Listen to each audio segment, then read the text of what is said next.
So good afternoon, all of you. In DSBM subject, in last lecture, we was continuing the budgeting. It is the last chapter of DSBM. त्यामध्ये आपण खूप सारे point पाहिले होते that is means बजेटिंगची definition पाहिली होती. त्याच्यानंतर बजेटिंगची definition काय एकदा सांगा मला.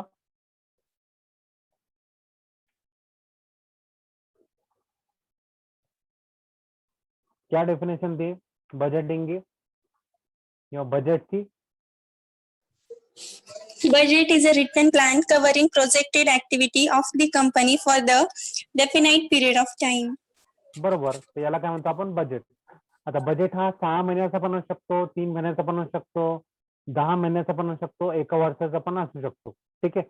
Depending upon the project activity. त्यांचा प्रोजेक्ट किती मोठा आहे किंवा किती त्यांना सफिशियंट क्वांटिटीमध्ये त्यांच्याकडे बजेट आहे त्याच्यानुसार तो बजेटची एक प्रोजेक्ट डिसाईड करतात किंवा पिरियड टाइम डिसाईड करतात. तर काही ऑब्जेक्टिव्ह होते बजेटचे, जसे होते प्लॅनिंग, कोऑर्डिनेशन आणि कंट्रोल. हे 3 ऑब्जेक्टिव्ह आहे. हे 3 ऑब्जेक्टिव्ह जर चांगल्या प्रॉपर मॅनेजमेंट जर यांचा झालेला असेल तेव्हाच बजेट आपला सक्सेसफुल होतो. These are the objective for budgeting control. त्याच्यानंतर आपण काही ऍडव्हान्टेजेस पाहिले होते. Advantages of budget control. ठीक आहे. त्याचे ऍडव्हान्टेज खूप सारे 13 ऍडव्हान्टेज आहे. 12-13 ऍडव्हान्टेजेस आहे बजेटिंग कंट्रोलचे. त्याच्यानंतर लिमिटेशन ऑफ बजेटरी कंट्रोल. तर आज आपण लिमिटेशन ऑफ बजेटरी कंट्रोल किंवा बजेट कंट्रोलचे लिमिटेशन पाहणार आहे. Write down. व्हिडिओ ऑन करूनच तेव्हा सगळ्या स्टुडंट्सनी.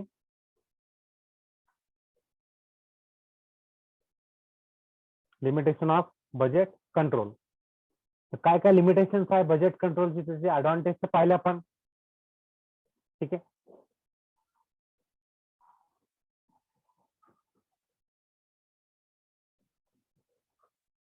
सगळ्यात पहिला डिसएडव्हान्टेज आहे किंवा लिमिटेशन आहे budget plan is based on the estimate. ठीक आहे. बजेट प्लॅन हा काय करतो, एस्टिमेट याच्यावर डिपेंड असतो. म्हणजे डिपेंड्स आहे तो बजेट आपला. ठीक आहे. पहिला लिमिटेशन लिहा. The budget plan is based on estimate. आपण एस्टिमेट करतो का पुढे काय होऊ शकतं, काय करायचं आपल्याला. ठीक आहे. हा एस्टिमेटवर बेस असतो. म्हणजे त्याची स्ट्रेंथ आणि विकनेस. सर आवाज येत नाही. आवाज येत नाही. एक मिनिट.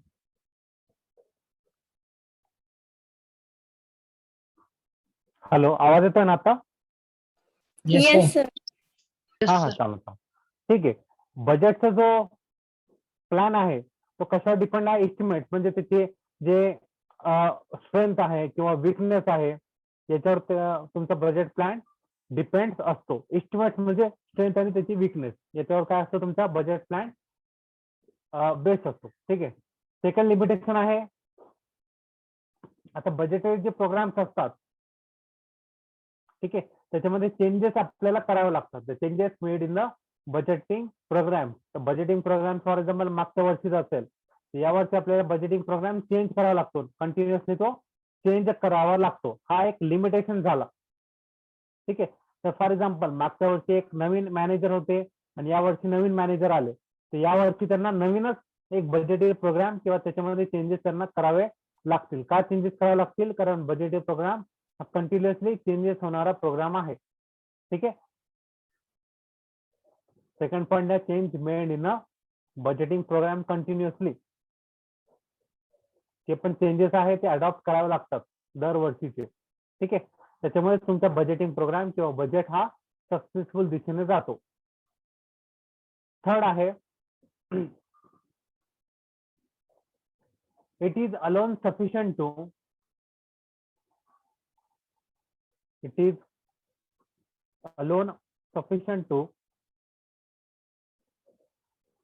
ensure success.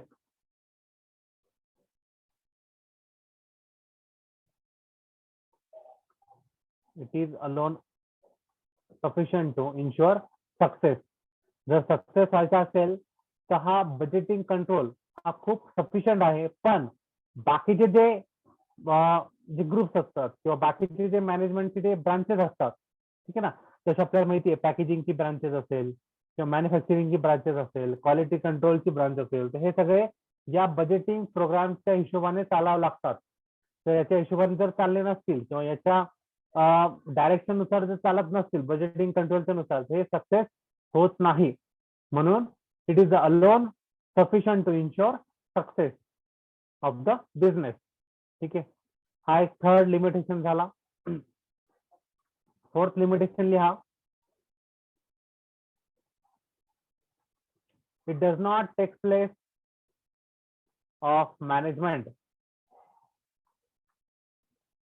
म्हणजे मॅनेजमेंटची जागा घेऊ शकत नाही.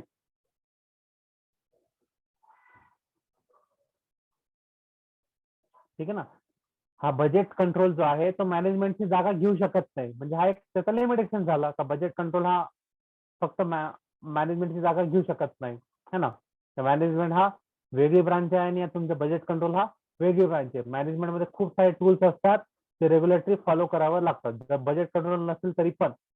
ठीक आहे, म्हणजे मॅनेजमेंट हे वेगळा टूल आहे किंवा वेगळा ब्रांच आहे.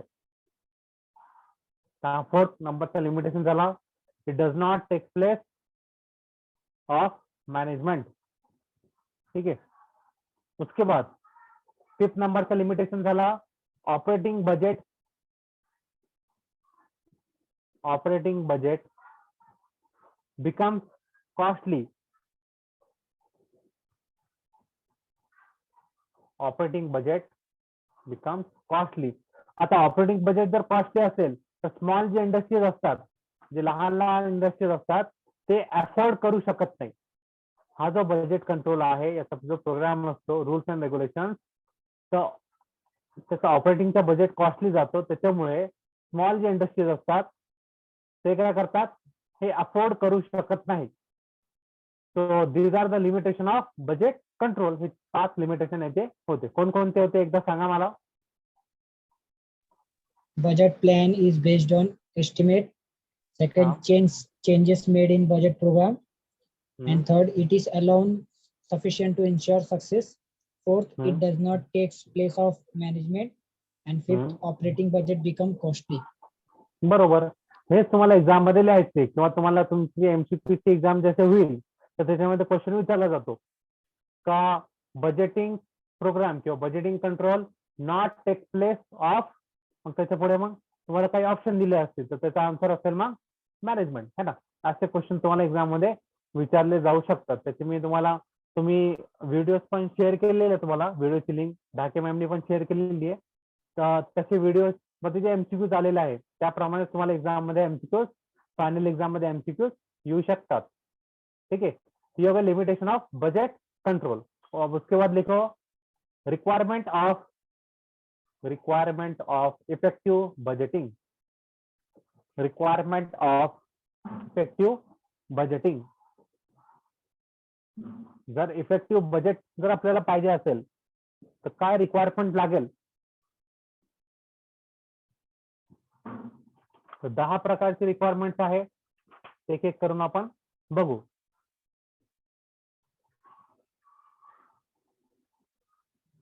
आता गुड बजेटिंग सिस्टीम जर आपल्याला डेव्हलप करायची असेल हे फॉलोइंग रिक्वायरमेंट्स आपल्याला काय करतील, फॉलो करावे लागतील. ठीक आहे ना. तर सगळ्यात पहिला आहे cooperation of top management. Cooperation of top management. जो टॉप मैनेजमेंट असतो तुमचा, जो मैनेजर लेवलचा जो मैनेजमेंट असतो है ना, तो उनका जो है तो कोऑपरेशन आपको मिलना चाहिए. कभी उनका कोऑपरेशन नहीं मिला तो आपका इफेक्टिव बजेटिंग होगा क्या, नहीं होगा. ठीक है ना. जर तुम्ही प्लॅन केला बजेटिंगचा पण तुमच्याकडे कॅपिटलच नाही कंपनीकडे, मग ते होणार का, नाही होणार. सेकंड आहे, सेकंड देखो उसका requirement clearly defined organisation. Clearly defined organisation.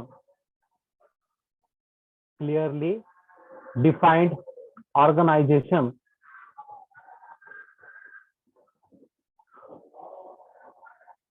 Clearly defined organisation.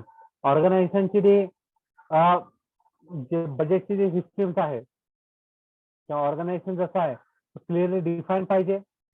त्याच्यानुसार प्रोव्हाइड मॅक्झिमम बेनिफिट, जास्तीत जास्त बेनिफिट त्याच्याकडून भेटायला पाहिजे आपल्याला त्या तुमच्या ऑर्गनायझेशन कडून. हे एक रिक्वायरमेंट झाली. थर्ड लिहा accurate accounting system. Accurate accounting system म्हणजे तुमचं जो अकाउंटिंग सिस्टीम आहे त्याची जी टेंडन्सी आहे ती ॲक्युरेट पाहिजे. सगळेच डिपार्टमेंट कुठे काय खर्च झालेला आहे, किती खर्च झालेला आहे, हे सगळी इन्फॉर्मेशन तुमच्या अकाउंटिंग डिपार्टमेंट कडे असायला पाहिजे आणि ती ॲक्युरेट असायला पाहिजे. ठीक आहे ना. फोर्थ नंबरचा रिक्वायरमेंट आहे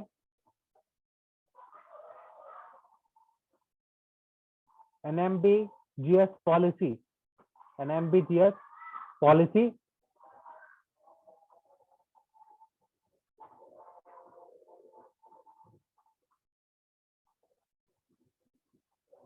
म्हणजे जी पॉलिसीज आहे ती जर विदाउट नॉलेज जर आपण प्रिपेअर केलेली असेल, ठीक आहे, जी पॉलिसी असेल ती विदाउट नॉलेज जर प्रिपेअर केलेली असेल, तर विदाउट काही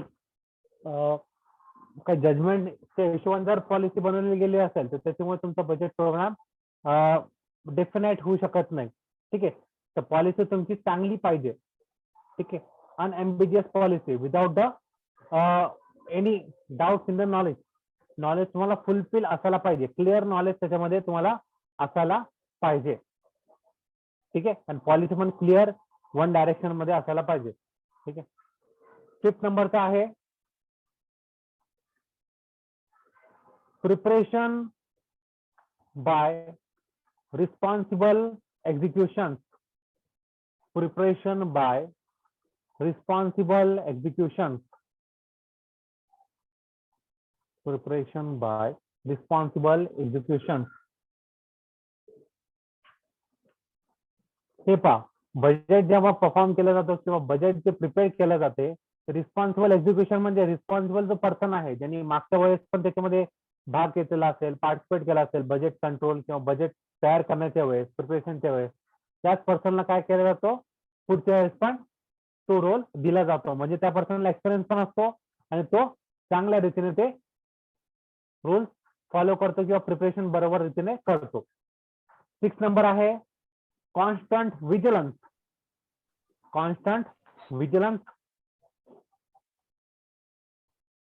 कॉन्स्टंट विजिलन्स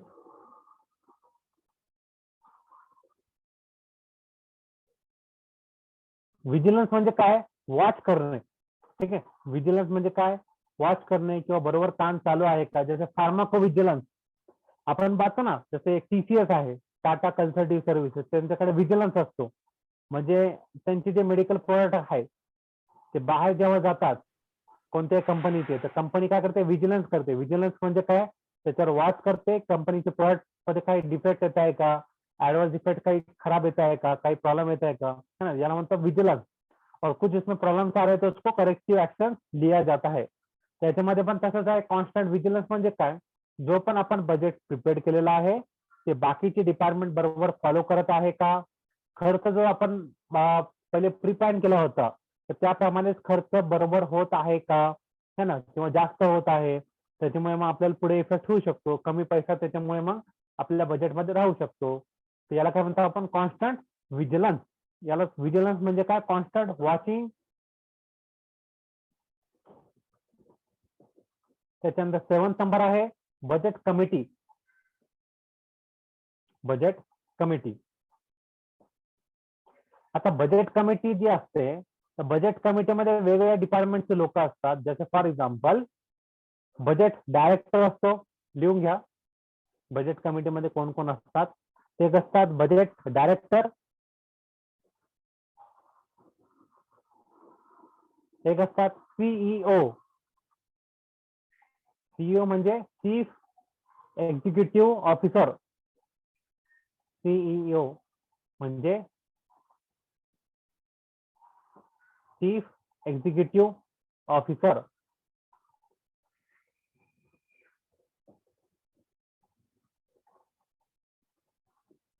आणि अजून एक असतात एक्झिक्युटिव्ह ऑफ व्हेरियस डिपार्टमेंट, म्हणजे HOD असतात त्यांचे, executive or HOD of various department. ठीक आहे, हे काय करतात, रिक्वायरमेंट ऑफ इफेक्टिव्ह बजेट मध्ये बजेट कमिटीमध्ये त्यांचा रोल असतो. कोणाकोणाचा असतो, एक है आपके बजट डायरेक्टर, एक होते CEO और एक होते एग्जीक्यूटिव और HOD ऑफ वेरियस डिपार्टमेंट. बराबर, ठीक है. उसके बाद है 8 नंबर का कॉस्ट ऑफ ऑपरेटिंग या cost of operation. Cost of operation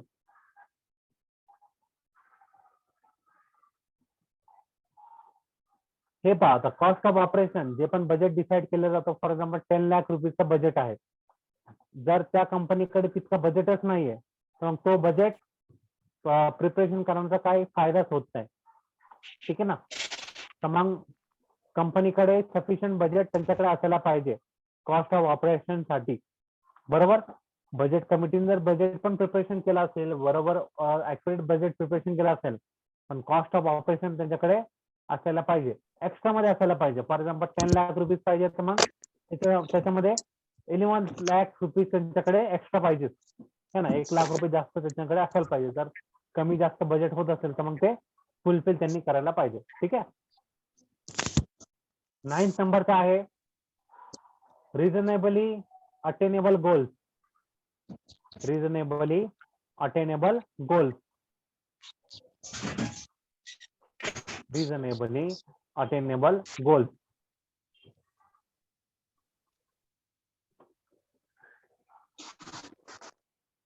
Reasonably attainable goals.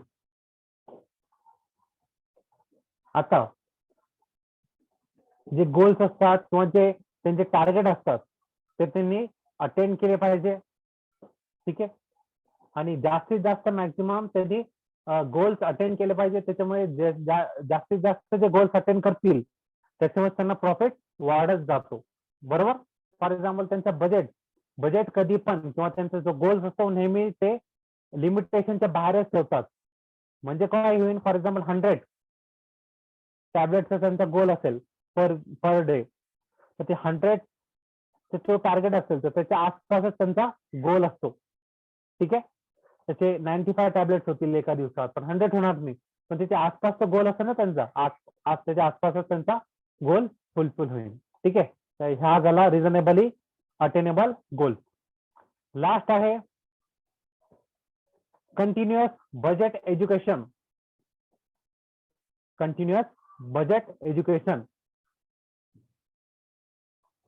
आता कंटिन्युअस बजेट एज्युकेशन म्हणजे काय, तर जे पण स्टाफ आहे कंपनीमध्ये काम करणारे HODs आहे त्यांना कंटिन्युएशन मध्ये एक बजेट एज्युकेशन किंवा बजेट प्रोग्राम जो एज्युकेशन आहे किंवा त्यांना लेक्चर आहे ते त्यांना दिलं पाहिजे. म्हणजे त्यांना जनरल इन्फॉर्मेशन त्यांना भेटतील की बजेट कशा प्रकारे फॉलो करायचा, बजेट कशा प्रकारे बनवायचा, त्याला फॉलो करायचा. तर बजेटमध्ये काही अडचण येत असेल तर त्याला कसं फुलफिल करायचं, कसं रिपेअर करायचं है ना. प्रत्येक डिपार्टमेंटमध्ये जे बजेट असतात ते कसे वॉच करायचे. तर हा झाला continuous budget education. Continuous budget education तुमच्या स्टाफला, जे पण लोअर क्लासचे स्टाफ आहे किंवा सेकंडरी क्लासचे जे स्टाफ आहे त्यांना मग ते कंटिन्युअस मध्ये बजेट एज्युकेशन आपल्याला द्यावेच लागेल. ठीक है. इसको क्या बोलते हैं हम, कंटिन्युअस बजेट एज्युकेशन. तो these are the requirement of effective budgeting. कोणकोणते आहे सांगा. Cooperation of top management, clearly defined organization, accurate accounting system, unambiguous policy, preparation by responsible execution, constant vigilance, budget committee, cost of operating, reasonably attainable goals, and continuous budget education.